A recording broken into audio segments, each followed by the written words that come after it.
રાજકોટ અગ્નિકાંડ કે મોરબી ઝૂલતા પુલના પીડિતો રાહુલ ગાંધીને ન મળે તેવા ભાજપના પ્રયાસોનો દાવો।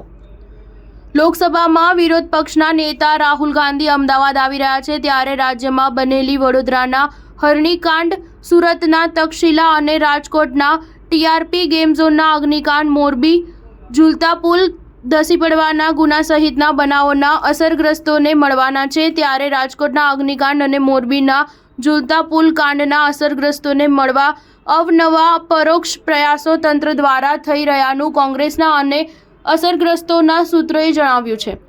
કોંગ્રેસના પાલભાઈ આંબલિયાએ જણાવ્યું કે રાજકોટ અગ્નિકાંડના પીડિત પરિવારો રાહુલ ગાંધીને મળવા જવાના છે, તેમાં એકને ધારાસભ્યનો ફોન આવ્યો હતો, બીજાને તમને મુખ્યમંત્રીને મળાવી દઈશું તેવું લાલચ અપાઈ તો અન્ય એકને પોલીસે તપાસના કામે આવતીકાલે જ બોલાવવા પ્રયાસ કર્યો છે।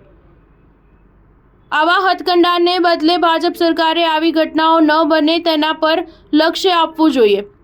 મોરબી ઝૂલતા પુલ કાંડના અસરગ્રસ્તો પણ કોંગ્રેસ નેતાને મળવા અમદાવાદ જઈ રહ્યાનું જાણવા મળ્યું છે, જેમાં એક મુખ્ય અસરગ્રસ્તને કલેક્ટર સાહેબ વિઝિટ કરવા આવવાના છે તેમ કહીને રોકવાનો તથા અન્ય પાસે કોણ ક્યાં વાહનમાં જવાનું છે તેવી માહિતી મેળવવા પોલીસ દ્વારા પ્રયાસ થયાનું બહાર આવ્યું છે। સ્ટાર ન્યૂઝ 7 હંમેશા સચ્ચાઈની સાથે।